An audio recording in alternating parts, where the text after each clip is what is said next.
Talking loud in the nighttime air. Voices clash, waiting out of care. Opinions flare like they matter so. But who's right, we'll never know.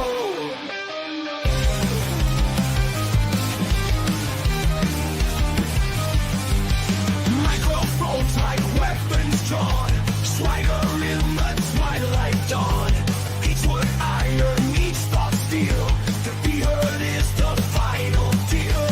Howling offense in the midnight haze. Everybody's offended, each one sways. We're offended, you're offended, that's the way. Claim the night with the things we say. Truths clash like broken dreams. Voice to voice, let it scream. What's real in this foggy light? Bow hard till the morning light. Feel the hunger of the crowd. Anxious to erupt so loud. Unity in discord side. Witness as their worlds collide. Howling offense in the midnight haze. Everybody's offended, each one sways. We're offended, you're offended, that's the way. Claim the night with the things we say.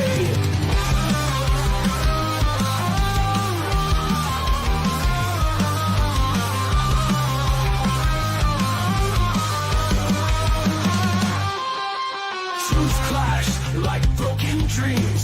Raise your voice, let it scream. What's real in this foggy light? Battle hard till the morning light.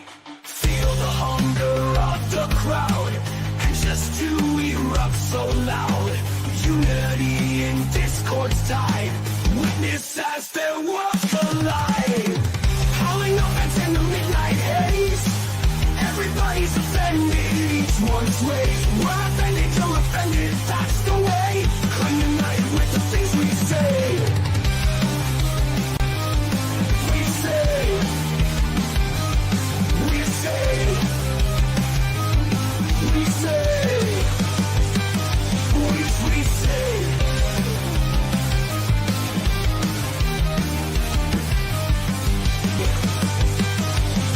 We say.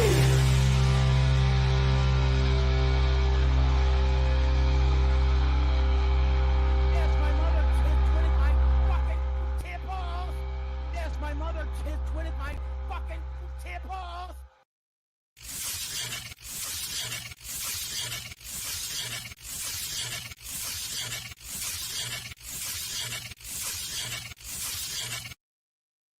What's up, everybody? Welcome to We're Offended, You're Offended. Normally there's a we, but it's just a me today.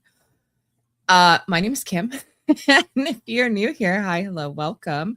Don't forget to hit the little subscribe button down below. And thank you for clicking on the little button to come sit with me and listen to the craziness going on in the world today. To anybody who is new here, this is a live show, so I will apologize in advance for any sort of funky stuff that happens. Anyway, so today we're going to be talking a little bit about Don Lemon and Nicki Minaj. And then we're going to jump into stuff about the whole WEF conference in Switzerland. It's been interesting. But before we do,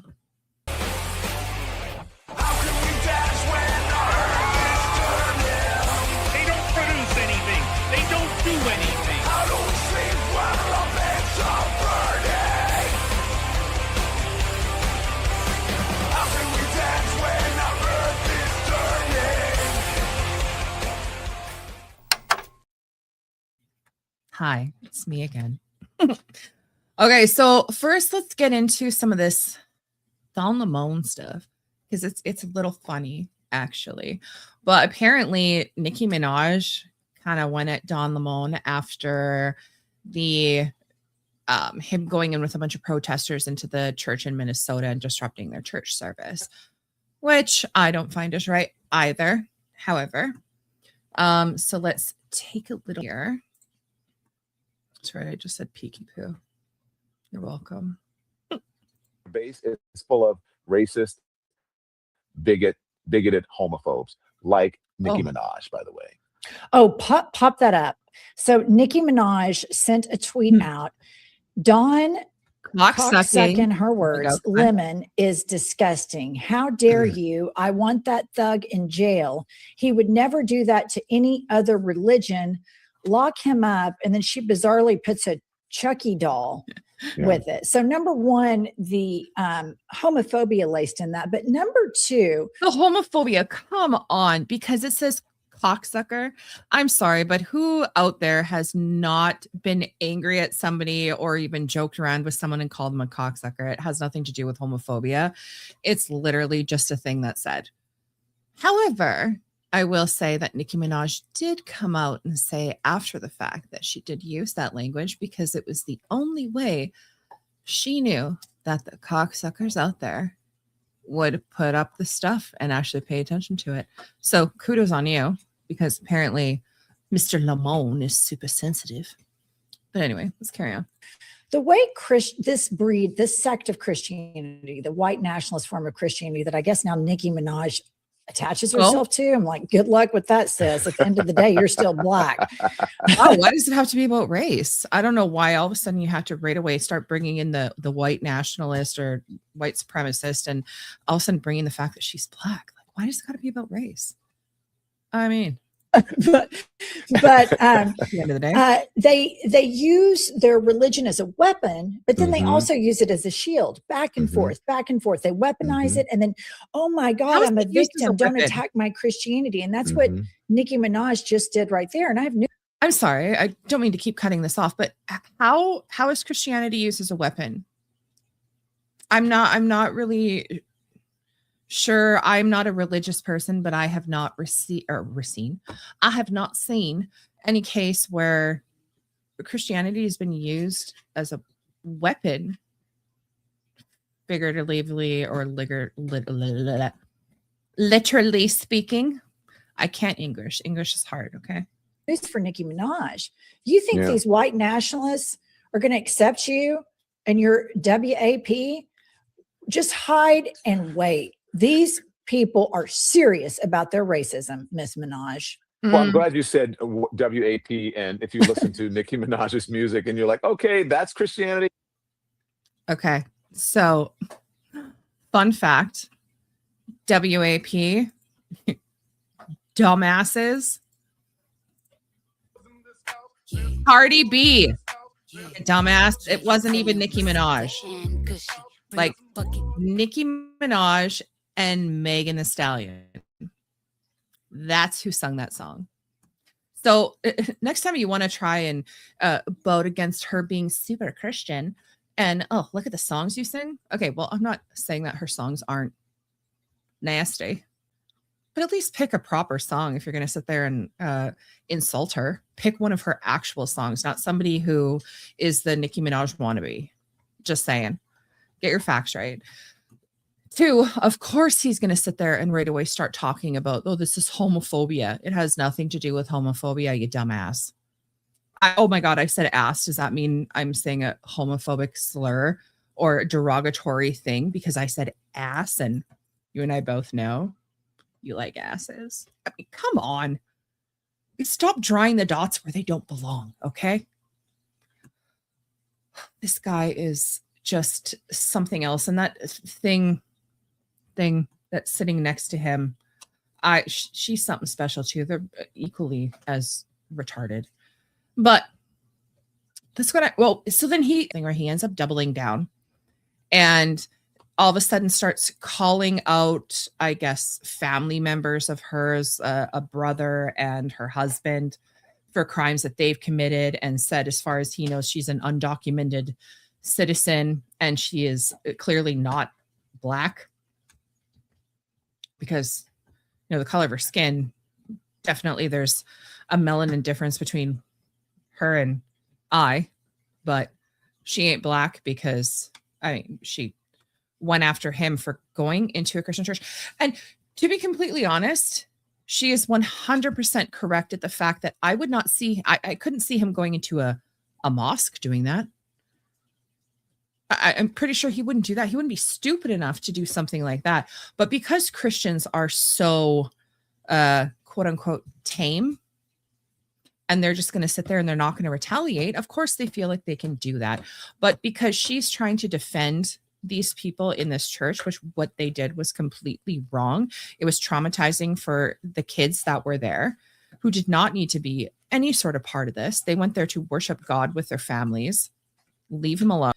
And she's defending that. And because she's defending it, all of a sudden she is some sort of mega white supremacist or white nationalist supporter and this and that. And just, I mean, and he's saying, well, she's undocumented. She should be deported. Can you guys just stop? Like, you guys are absolutely ridiculous. And this the whole thing with that girl saying this new breed of Christianity. You mean the couple Christians that are actually standing up and saying, hey, what you're doing is wrong? All of a sudden it's a new breed? Well, I mean, to be fair, I mean, I guess they didn't really stand up much before. But because they start standing up, all of a sudden you're going to go sit there and attack them and call them names, as you always do. They're homophobic, transphobic, racist, bigoted. Insert. Get new lines. Still life while you're at it, because that would be super slow. But let's move past that. And to anybody who's watching that hasn't already, feed the plant. Audrey too is hungry. Missy Mo, all night long. Came back too soon. All right. So what was that today? January 20th. No, it was yesterday. So there was the in the World Economic Forum had met, and people had speeches and such. I know I'm really good at this. So one thing, so we'll take a look at Carney's speech. So Carney was giving a speech in Davos, Switzerland on Tuesday at the World Economic Forum, but he had two audiences. The first was a domestic audience of the voters at home in Canada. The second was the audience of the ones who reside at 1600 Pennsylvania, blah, blah, blah, Washington, aka the White House.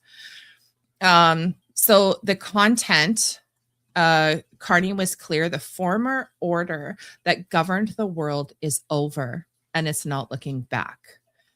And I quote, when we know the old order, oh my God, old order is not coming back, we shouldn't mourn it. Nostalgia is not a strategy, but we believe that from the fracture, we can build something bigger, better, stronger, and more just. And he's also talking about, making deals with China, which is, I don't know about y'all, but it's scary. I'm Canadian. I think it's scary. If I had my choice between Xi Jinping and Trump, I'm sorry, I'm going Trump. I don't want to be a communist. Okay? Communism, bad. Squirrely nuts, I love you. Thank you. So we'll get kind of into what Carney is saying. So we'll listen to part of the actual full speech and then something else here. Okay. So let's take a listen, shall we?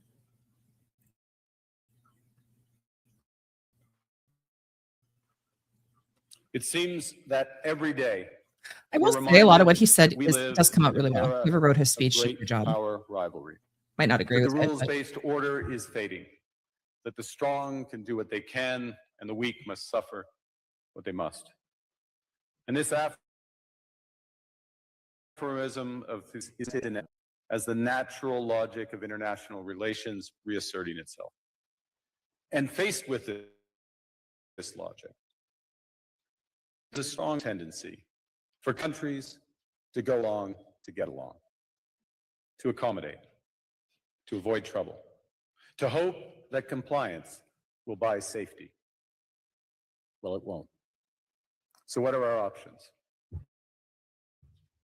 In 1978, the Czech dissident Václav Havel, later president, wrote an essay called The Power of the Powerless. And in it, he asked a simple question: how did the communist system sustain itself? And his answer began with a greengrocer. Every morning, the shopkeeper places a sign in his window. Workers of the world unite. He doesn't believe it. No one does. But he places the sign anyway to avoid trouble, to signal compliance, to get along. And because every shopkeeper on every street does the same, the system pursues violence alone, but through the participation of ordinary people in rituals they privately know to be false. Havel called this living within a lie. The system's power comes not from its truth, but from everyone's willingness to perform as if it were true. And its fragility comes from the same source. When even one person stops performing, when the greengrocer removes his sign, the illusion begins to crack. Friends, it is time to take their signs down. 4 decades. Wonder who this is directed towards.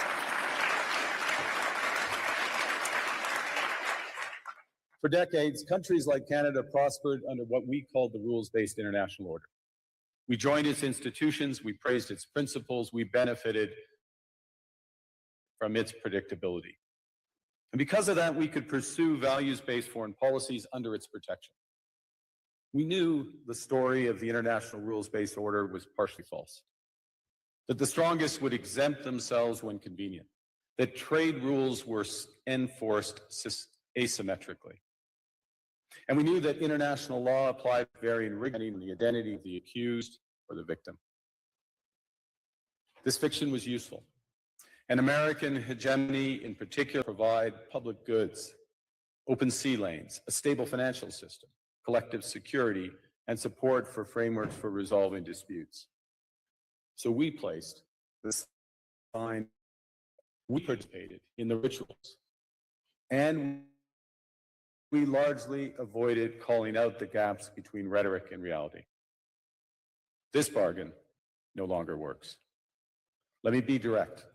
We are in Yes, the midst please. of a rupture, not a transition. Over the past 2 decades, a series of crises in finance, health, energy, and geopolitics have laid bare the risks of extreme global integration. But more recently, great powers have begun using economic integration as To the weapons. wording. Tariffs, financial infrastructure. You cannot live within the lie of mutual of your subordination. So, what I'm getting from this, and I could be wrong because, again, I am a dumb female. Kidding. Anyway, is he is literally telling all the other people who have been complying with the United States to stop complying and to fight back. That he's clearly singling out the United States right now when he talks about tariffs and this and that. And the funny thing is, like, again, I am in Canada. Okay. So have the tariffs affected us in ways and stuff like that? Yeah, it has. But when you look at things in a business standpoint, and Trump is a businessman, first and foremost, he's a businessman. And when you're looking at something that isn't right, when your America is, or your business, America, is not getting what it's supposed to be getting, that they're signed and that you are supposed to be getting X amount, and the other party is not holding up their end of the bargain. At some point, you're going to have that person going, okay, dude, it's time to start paying up. And if you're not going to, like, we've been letting this go for a long time. We've given you this sale price and you're not upholding your end of the bargain, the contract that we signed stating that this be protected, the borders be protected, this and that. And you, and we'll continue on this part. You don't want to play ball. Okay, well, then it's time to pay up. It really is. So in a business standpoint, I understand what he is doing. And to be completely honest, I wish we had a leader in Canada who would do the same. I really do. Who would actually put Canada first and try to make Canada flourish. I'm pretty sure, I don't think Canada has debts owing from anybody, because I'm pretty sure we're not that wealthy. I could be wrong. I mean, we do give money to China and all that other, so maybe we do. I'm not into all of that. I don't know any of that stuff. But if we do, then Canada should be doing the exact same thing and being like, okay, guys, it's time to start paying your debts. Pay up. Because Canada is getting poorer and poorer. We're just giving money to people left, right, and center. The citizens are being taxed to death. But let's not think about our own citizens. The only time that you'll start thinking about the citizens is when Big Bad Orange Man says something and does something. Then all of a sudden it's like, oh, we care about the citizens. But then on one hand, you're saying that to their face, but then behind the back, you're giving money to other countries instead of giving money to your own country and trying to make that flourish and that better. I do not fault Trump for trying to make his country a superpower again, to make it wealthy, to make his citizens wealthy. That is what you want from a leader. End of story. That's what you want in a leader, is somebody to put you first and to look out for you. Look out for your jobs, your money that you're spending, your taxes, your this, your that. At the end of the day, what does it matter what other countries are doing or if they're suffering? I mean, and the thing is that there's so many people, I know this is like jumping now, but you have so many people who then, well, they're going after Trump because of the whole Venezuela thing, the Greenland thing, the this, the that. And people aren't taking the time to actually look into these situations and why it's happening, instead of just reading the headlines. My kid was literally telling me today at his school, his teacher was making comments about that, about people not knowing what it is that they're doing. So they elect not good people into power and they give them all the power of the country. And then bad things happen. There's comments about the whole Venezuela thing, as we've seen so many times, of people who are not part of that situation, who have zero connections to that situation other than a headline in front of them. When we've literally had people who are from Venezuela, who still have friends and family in Venezuela, on our show, talking about the things going on there, and they have begged the United States to step in and help them. And they did, and they are grateful for it, and they are begging them to stay. Nobody's looking at the actual people who are there in the country who need help. They're just like, oh no, this has got to be bad, so we got to step in and do something. Have a conversation. Do your research. I don't know. Maybe stop just reading headlines. I know this literally went way off. I have ADHD, so we're going to go all over the place. Get on this carpet ride with me, okay? Get on my level. Anyway, back to the WEF stuff.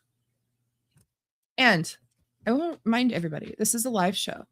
If you got something to say, got a comment, leave a comment. Talk to me. I'm all by myself today. It's weird. Okay.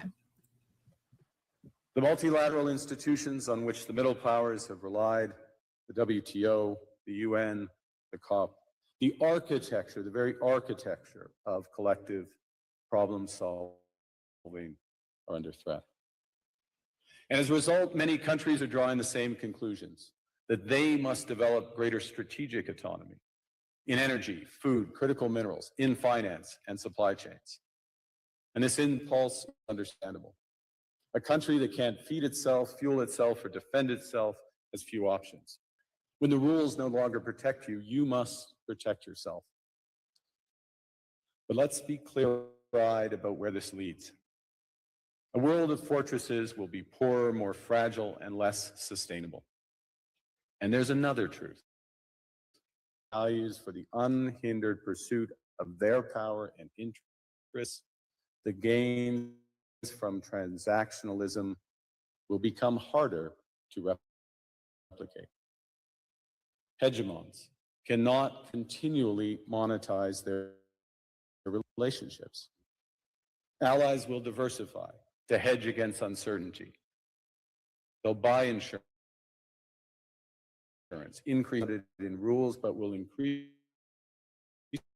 be anchored in the ability to withstand pressure. This room's classic management. Risk management comes at a price.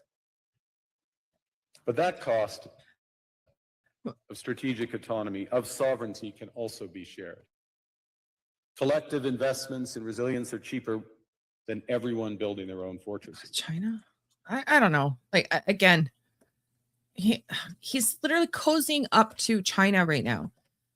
China, the place that, if anybody remembers, Trudeau admired. He admired China.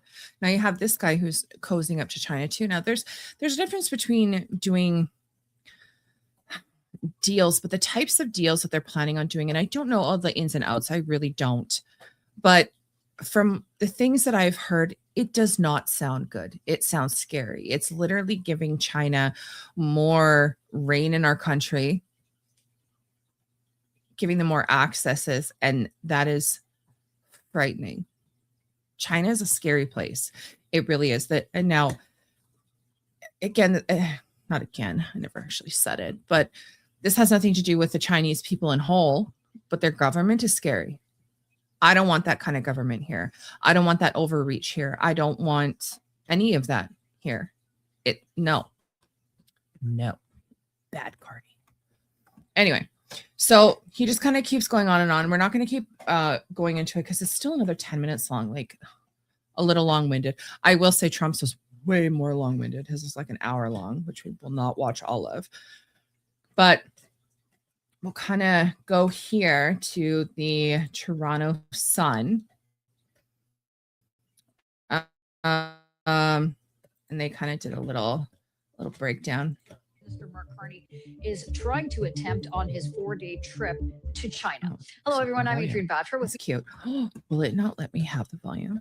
No, it's not going to do that to me, is it? It's going to do that to me because it's the Sun and they're like, nay.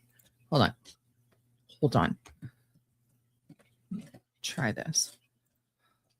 Stop. Sure. Sorry. Live show. Okay.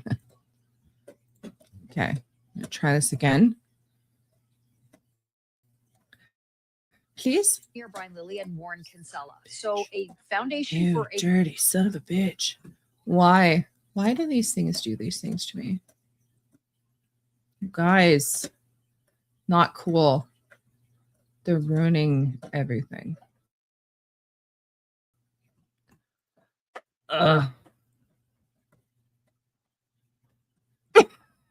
This just got awkward for me. Okay, I'm gonna try one more thing and then I'll quit. I'm gonna see if a different browser will work. Sometimes it works.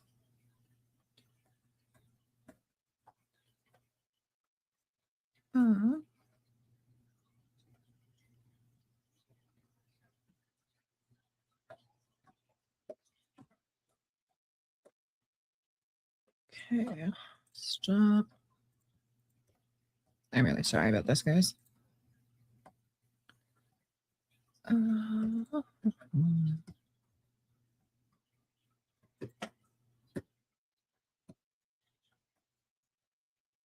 Wait, no, this is not. Ugh, doing the same one again. Work with me here. I'm solo mission today. Like literally, normally this is the time when Tyler would start talking about something and I could work my magic behind the screen. However, he's not here, which is extremely unfortunate. Here. Please work. Oh, I quit. Okay, whatever. Okay, so we're skipping freaking Mark Carney's thing. We're just skipping it. We talked about it enough. Okay, we're just gonna move right into Trump. Okay, is that good? Again, we're not gonna watch the whole thing because it goes on for a long time. He's a very long-winded individual. Funny, long-winded. Okay. Let's just get to part of the good here. Especially the part they bring up Canada. What does the United States get out of all of this work, all of this money, other than death, destruction, and massive amounts of cash going to people who don't appreciate what we do? They don't appreciate what we do. Talking about NATO, I'm talking about Europe. They have to work on Ukraine. Come on. We don't. The United He's not States wrong is here. very far away. We have a big, beautiful ocean separating us. We have nothing to do with it. Until I came along, NATO was only supposed to pay 2% of GDP, but they weren't paying. Most of the countries weren't paying anything. The United States was paying for virtually 100% of NATO. Can you just like hear that for 1 second? So another conversation when I was having with my kid today too is that, you know, of course, the school starts talking about the whole Greenland thing. And the school is only going to tell you what the school wants to tell you because they have their own rhetoric and their side of the spectrum. That's right. We're just going to call it a spectrum for now. Not right, left. It's part of a spectrum. Freaking retarded. And that, you know, they're going after Greenland. Okay, well, let's actually take a step back here. Let's do a little research. Let's do some digging into things. Okay. Like for one, as he's talking about here, NATO. Oh, okay. Well, if he goes into Greenland, takes Greenland, then, you know, NATO will fall apart and this and that. Okay. But they're paying pretty much 100% of NATO. Without them, it would fall apart. I mean, they're not really paying much of anything as it is, right? Two, when you look at certain situations like, okay, so America protected Greenland against Germany from taking over. They've been protecting them for a long time. You know what? I'll let him do some talking here. Cutting him off. He's long-winded. Now I'm starting to be long-winded.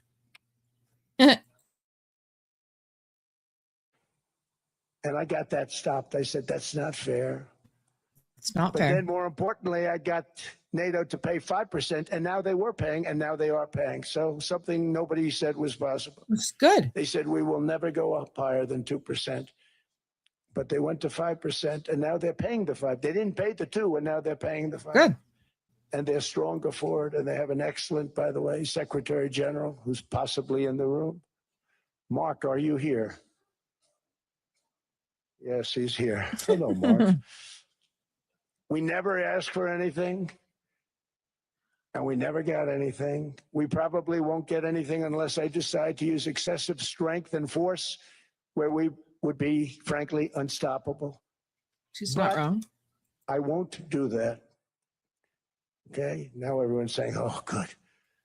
That's probably the biggest statement I made, because people thought I would use force. I don't have to use force. I don't want to use force. I won't use force.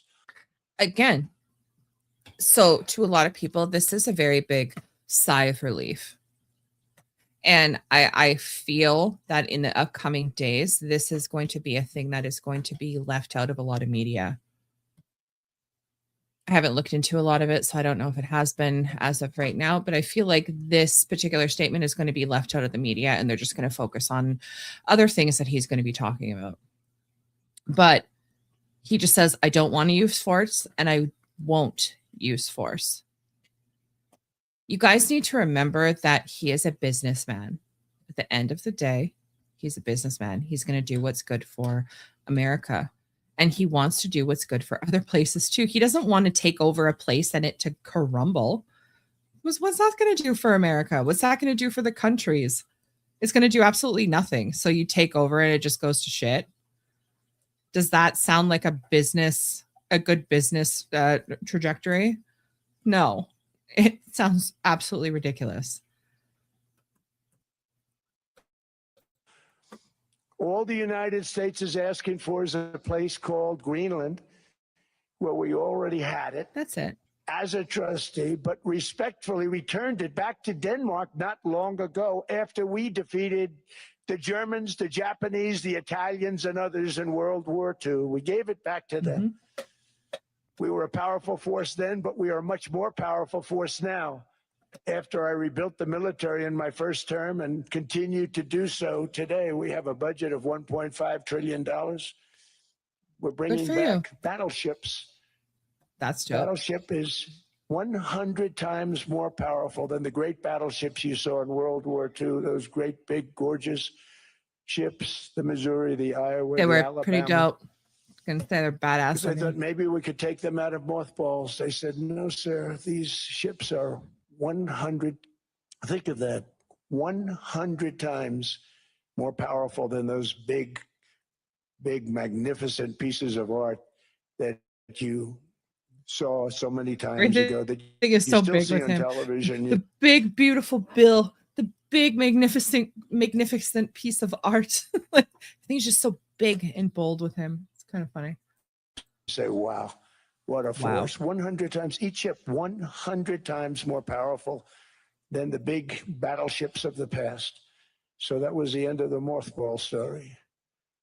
So what we have gotten out of NATO is nothing except to protect Europe from the Soviet Union and now Russia. I mean, we've helped them for so many years. We've never gotten anything except we pay for NATO.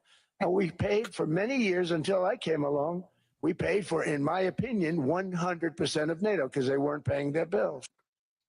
Again, everything he says isn't going to be 100% factual, but you get the point here. The majority of NATO, the money that went into NATO was from America. I don't believe it was 100%. He's a very bombastic person. Everything is big, but the majority was paid by them. Those are the facts. And all we're asking for is to get Greenland, including That's all. right title and ownership, because you need the ownership to defend it. You can't defend it. Number one, It's fair. legally it's It's not fair. defensible that way, totally. And number two, psychologically, who the hell wants to defend a license agreement or a lease? Agreed. Which is a large piece of ice in the middle of the ocean. A large piece of ice. But see, if you think about the mentality of it, like, it makes so much sense. Who would want to defend something that isn't even theirs? It's not yours. Why would you want to defend it? If you have something on rent, well, why would you want to defend it? It's not yours. It makes perfect sense what he's saying. Whether you agree with it or not, it makes sense.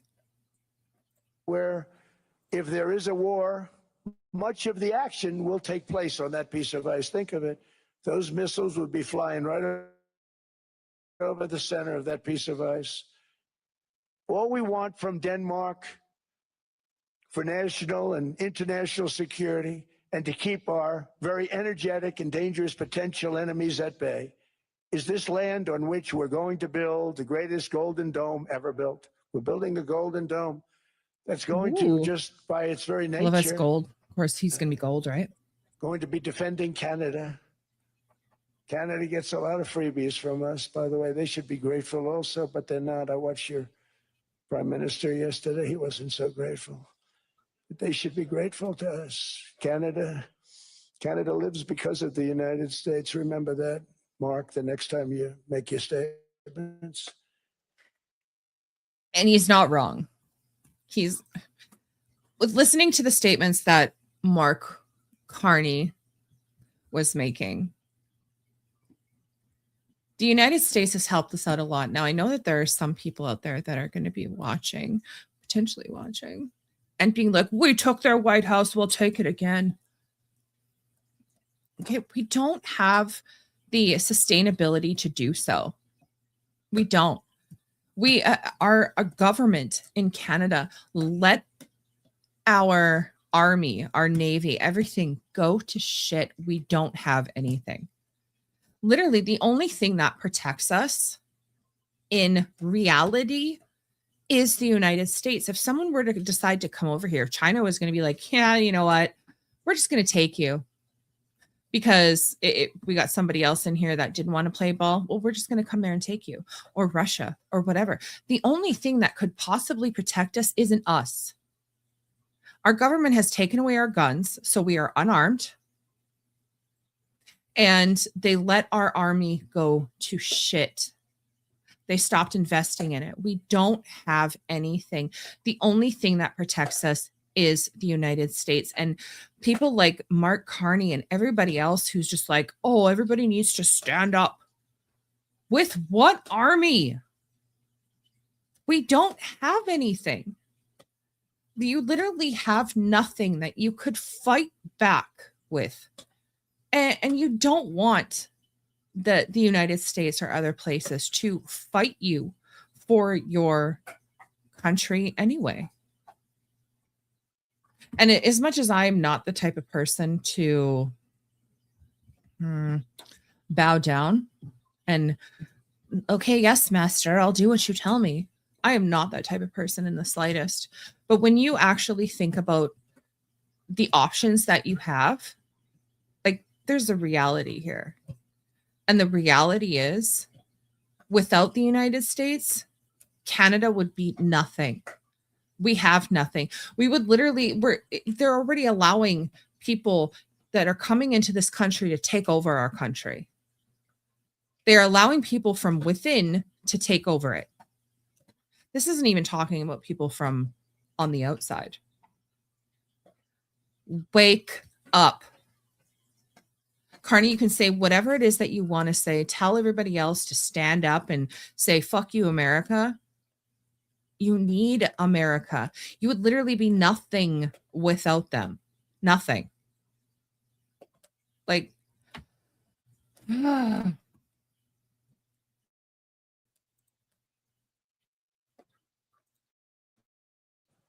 What we did for Israel was amazing, but that's nothing compared to what we have planned for the United States, Canada, and the rest of the world. We are going to build a dome like no other. We did it. We did it for Israel. And by the way, I told Bibi, stop taking credit for the dome. That's our technology. That's our stuff. But they had a lot of courage, and they were good fighters, and they did a good job. And we wiped out the Iran nuclear threat like nobody can believe. Nobody's ever seen anything like it. That, Venezuela, taking down Soleimani, wiping out al-Baghdadi when he tried to reinstitute ISIS. Al-Baghdadi. We did a lot. I did a lot of big things. All perfectly executed. Everyone was perfectly executed. Somebody told me that, a military expert told me, sir, everything you've done has been perfectly executed. I said, I know. Did you see there? He almost tried to do the Trump voice for himself. Like, sir, everything you've done. It's like he was trying to mimic his own voice from somebody else saying it. And it's kind of funny because like you sit there and listen to him. He's so full of himself. And I will say that there are certain areas which, okay, rightfully so. But like every time he talks, it's like, oh, this person hated us and now they love us. Oh, these people love us. That people love us. I am so magnificent. It's just, it's comical. It really is. Find the funny in it, guys. And trillions of dollars on NATO and gotten absolutely nothing in return. We've never asked for anything. It's always a one-way street. Now they want us to help them with Ukraine. And let me say, we're going to. I'm really helping, not even them. I want to see, last week, if you saw, it was 10,000 soldiers, but last month it was 31,000 soldiers died. 31,000. Jesus. That's this room times, the number of people in this room times 30. Think of it. 30,000 soldiers died in 1 month. The month before Insane. it was 27,000. The A month waste of before that human it was life. 28,000. The month before that it was 25,000. It's a bloodbath over there. And that's what I want to stop. It doesn't help the Good way to United put it. States, but these are souls. These are young people. Look like you, look like some of you right in the front row. They go to war. Their parents are so proud. Oh, there he goes, comes back. 2 weeks later, they get a call. Your son's head's been blown off. I want to stop it. It's a horrible war. It's the worst since World War II. They keep going. They'll exceed World War II. The numbers are staggering, how many people they've lost. They don't want to talk about it. Ukraine and Russia lost just tremendous amounts. Just sad. And I'm dealing with President Putin, and he wants to make a deal, I believe. I'm dealing with President Zelensky, and I think he wants to make a deal. I'm meeting him today. He might be in the audience I mean, right now. I think that the sad thing is that there's been a few times when it comes to Putin and Zelensky that there have been meetings and that Trump has said, well, we're going to make a deal. We're going to make a deal. But they've, one of them, pick or choose whichever time you want, one of them has gone back on their word.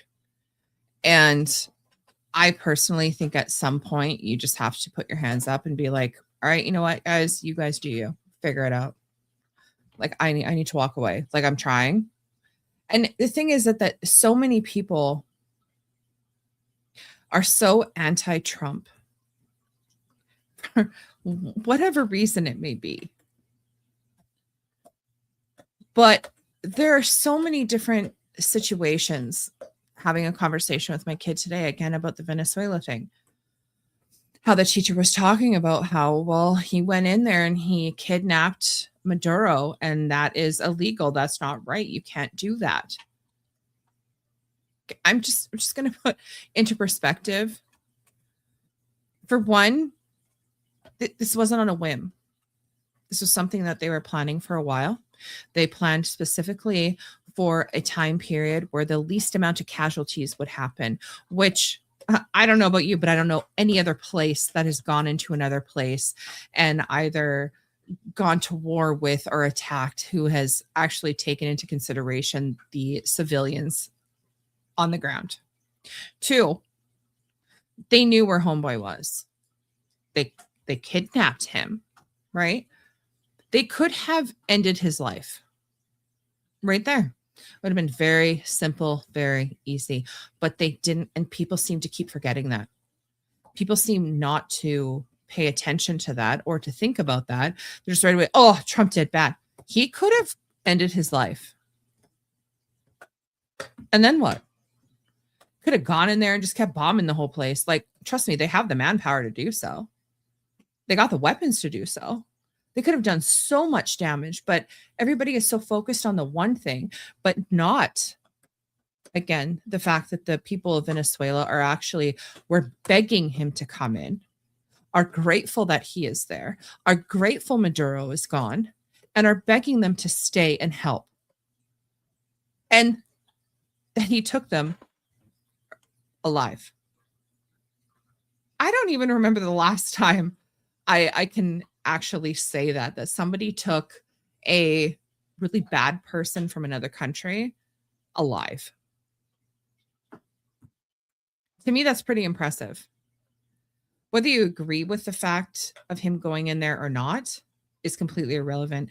I think that it's funny how people will demand him to go help Ukraine, go against Russia, help Ukraine, but then he goes into Venezuela to help those people, and right away everybody's angry about it. He goes to help stop the Israel-Palestine thing. It gets stopped. Everybody's mad about it. You people have your heads screwed on backwards. Just saying, like it doesn't make any sense. But instead of, again, this, he's very long-winded. This goes on for a very long time. So we'll move on to this, which is from NBC. And here's some of the stuff that they have to say about this whole situation. In Washington, we begin in Davos, Switzerland, where after delivering a grievance-fueled address to European leaders gathered at the World Economic Forum today and assailing many of America's closest allies, late this afternoon, President Trump abruptly changed course, dropping his threat to place tariffs on European countries and announcing a framework agreement has been reached with respect to Greenland's future. The president speaking to reporters just moments ago saying the deal, quote, gets us everything we need, but offering very few details. Well, we have a concept of a deal. I think it's going to be a very good deal for the United States, also for them. And we're going to work together on something having to do with the Arctic as a whole, but also Greenland. It's not specific enough to know at this point how long this lasts, whether it's Forever. forever It'll be forever. for Greenland at this point. Yeah. Forever. Now, just moments ago, NATO putting out a statement saying discussions about the framework would focus on, quote, ensuring Arctic security. The statement making no mention of the U.S. annexing or taking control of the territory. The president's sudden announcement of an apparent off-ramp over Greenland comes after the European Union announced today it would halt trade negotiations with the U.S. over those now canceled tariffs, and after NATO's Secretary General met with the president. Markets ended the trading day just moments ago, rebounding on the news. It's funny. I would like to know, like, so she's making a comment about how they have been in talks and talked about how to essentially protect Greenland. Why is it always America's responsibility? Like, and I'm thinking about this in the standpoint is if this was Canada, why is it always one person's responsibility to protect someplace else? Like, I know there's the humanity aspect of it. There's the, we should be helpful to your NATO people and your other countries and stuff. You have the power to do so, so help them. But the thing is, people seem to think about it in the fact of if you had somebody, a friend, a family member who was constantly asking for help and you're constantly giving money to them and you get nothing in return and it's literally draining your bank accounts and now your family is starting to suffer. You don't have a place to live. You don't have food to supply for your family anymore because you're giving it all to your relative or your friend. At what point do you say, okay, enough is enough? Like, I need to stop because my family is suffering now. Well, American citizens, you are the president's family, quote unquote. He is trying to protect the American citizens, to help them out, to help America, because America is spent. They're in debt more than they have. Like it's people don't seem to think about it in aspects like that. Just like even the whole ICE situation. Well, people are thinking of the times where there are innocent people who are reprehended and detained, potentially injured, scared, traumatized because they were detained, whether it was by their own fault or not. And by that, I mean people who refuse to show papers, just because, you know, how dare you demand my papers, just making it harder on themselves than it needs to be. There are a lot of people and a lot of people that they are getting rid of and out of the country that are benefiting you. They're benefiting your family. They're benefiting your bank accounts, your pockets, your children. There are a lot of bad people that these people are focused on getting, and those are the people that they are focused on getting out of the country. And it's not a flawless thing. It's not a perfect thing.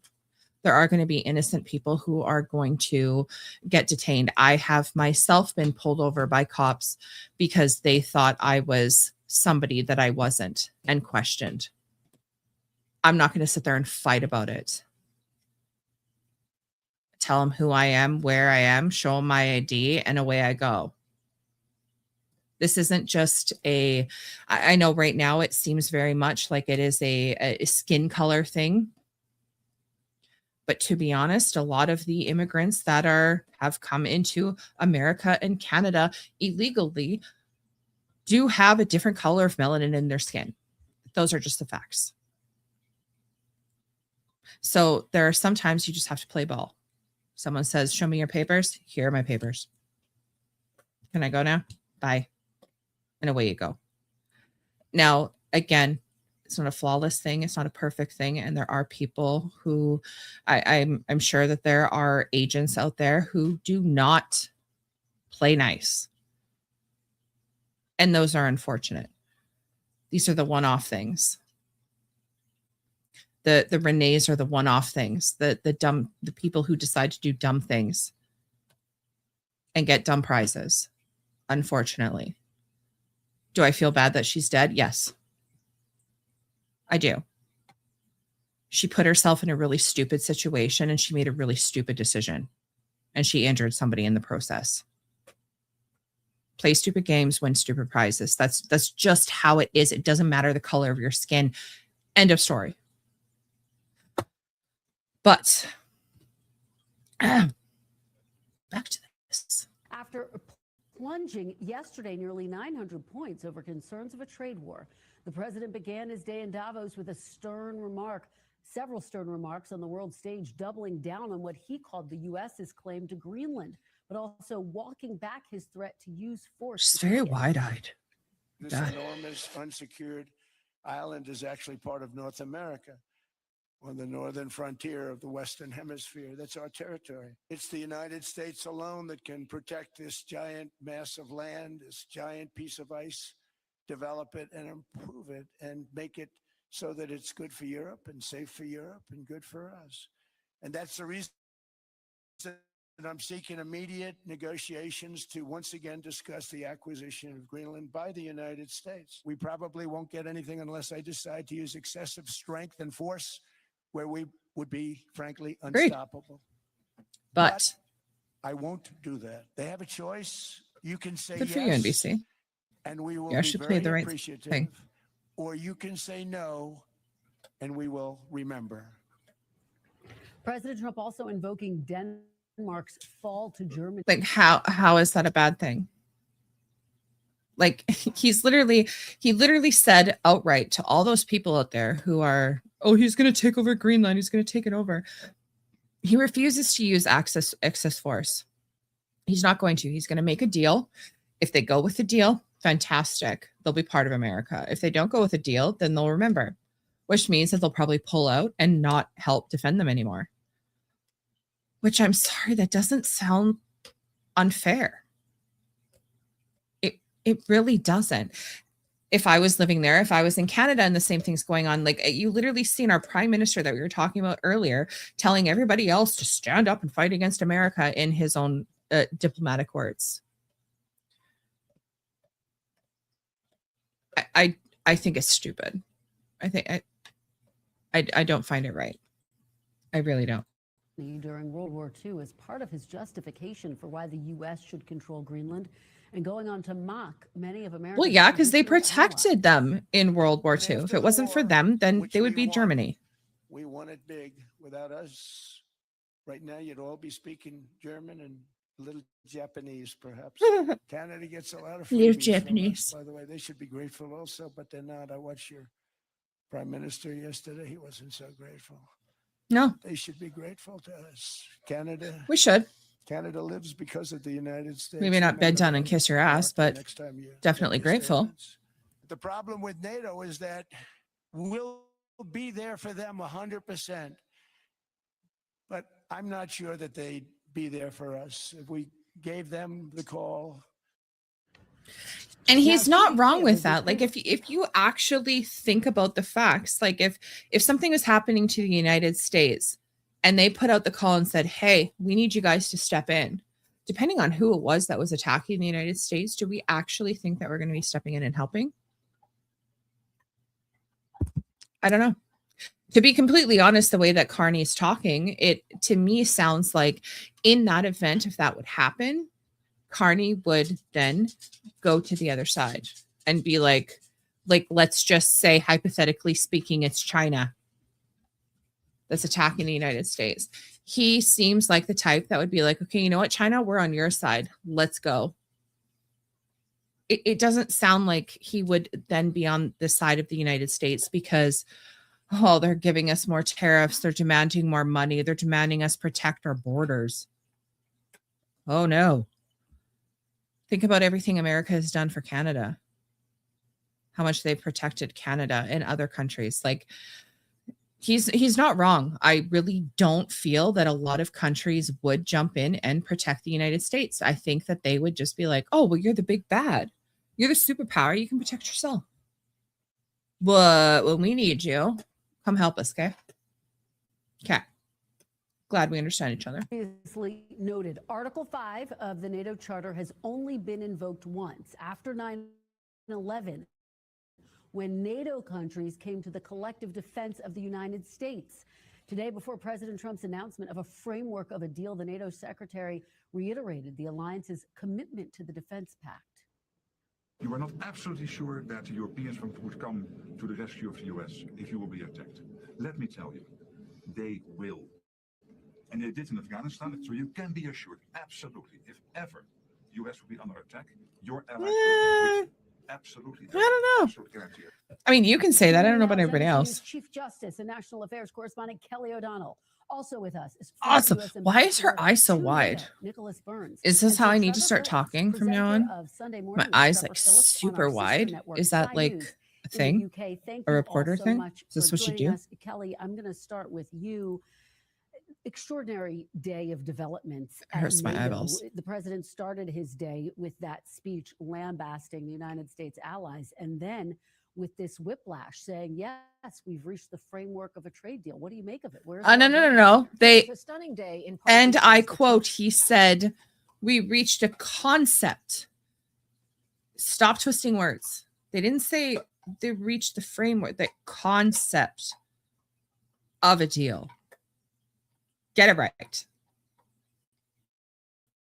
Tone does matter. The president used very harsh at times insulting each of nations that have been at the side of the United States for decades. And he asserted powers Carney that, was, the I United don't think Carney was States, any nicer. would He was only pretty use in insulting. extreme cases. So to even discuss it with allies is shocking. And then a very quick change of tactics. And there was a lot of pressure brought to bear. Certainly the EU had talked about backing out of a trade agreement that the president had touted as a victory just months ago, an important trade pact. They were willing to put that aside. Mark Rutte, the Secretary General, making clear that NATO has in fact supported the United States. How the president asserts that against the evidence of history is stunning on itself. And to now, basically, it seems the framework is to stop talking about Greenland. And by that, I mean, they can't say if it's ownership. They can't say, he said forever. Clearly, that's not the nature of one of these agreements. So Why wouldn't it be? I think have made If clear you to buy, him okay, that the if you thing buy that today's something, people- if you buy a car, are you not thinking at that moment, I'm buying it forever? Like, this is my car. You're not thinking, I mean, there are some people out there because they like the best and they only keep something for 2 years and then sell it. But when you purchase something, especially a really big purchase, you're not thinking, I'm going to get rid of my mansion in a couple of years. No, you're buying that to be your forever home. Whether you decide to move to a different place or not in a couple of years is relevant. Him saying it's a forever thing. Why wouldn't it be a forever thing? No, we're going to put you on lease again. We were literally just talking about that. This isn't a rental agreement. Okay.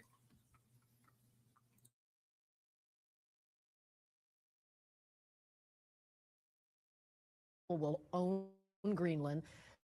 Greenland will self-determine its own future. Invitation to expand in Greenland for 50, 60 years. So it is a stunning turn of events. The president went in with an intent to show strength and to show the force of his presidency. And he ended up perhaps getting something he wanted, but the real assessment in this moment is that he's not going to buy Greenland. He's not going to invade Greenland. He'll have access to Greenland, which is where we were weeks ago. Walking back. Why from don't you that think he core would buy demand that he had, Greenland? Kelly, one of the Curious. aspects of his speech that people took note of, the fact that he seemed to repeatedly confuse Iceland with Greenland. I'm going to play. I mean, when you think about it, if Greenland, let's just say, owes America, throwing out a number there, $250 million in protections that the United States have been giving them through all these years, resources and stuff like that. And they said, okay, you can either pay us the $250 million that you owe us, or we buy you out. Does that not sound that far from reality? I mean, either pay up or we buy you. Why not? That doesn't sound crazy to me. Side. I'm helping NATO, and I've until the last few days when I told them about Iceland, they loved me. They're not there for us on Iceland, that I can tell you. I mean, our stock market took the first dip yesterday because of Iceland. So Iceland, it's already cost us a lot of money. Oh no, he said the wrong What are land. people saying? What's the reaction been that you're hearing? Well, what's striking about that is we always That's look when striking. a president makes an error. Of course, everyone slips with the tongue. Everyone misspeaks. We give a lot of latitude for that. He had Do earlier in the you? speech referred to piece of ice in describing Greenland, which of course is part of its Arctic nature, but to then repeatedly refer to Iceland and not catch himself that it was Greenland he was referring to is notable. People will decide what they think that God. means. Okay, President that flew you're overnight, like you're his trip pulling was too much into delayed, it. You're he's nearly reaching 80 too years far. old, You there's really a lot are. going on. You can He have a was lot of literally reasons talking to about think when the how president makes the country is a factual big errors chunk of or ice. So okay, so misstatements that there might be was the very slip up human. there. Like, It is notable, and it oh was certainly no. notable today. Absolutely. Oh, it's Talia Shore, notable. thank you so He's much for losing starting his us off today. mind. We really appreciate it. Nick Burns, I'd like to go to you. Again, as Kelly is mapping out, there's so much. Okay. Let's just stop there. Curious to anybody else who watched these things, did you come up with the same type of conclusions I did? Did you have the same overall thoughts? Did you have opposing thoughts? I would like to hear that in the comment section down below. But I think for today, I think I've jibber-jabbered enough. So I'm going to leave you. We are a live show every Monday and Wednesday, 8 p.m.-ish Central. It's a little late today. And every Saturday at 1 p.m. Central. You can check us out in all the places listed in the description box below. Anything I did talk about is also listed in the description box below. So listen to it, come up with your own conclusions. Whatever you have to say, leave it in the comment section down below. I'll be reading it. Otherwise, I hope everybody has a fantastic rest of your day. We will see you again on Saturday. And be kind to one another. Otherwise, I'm out.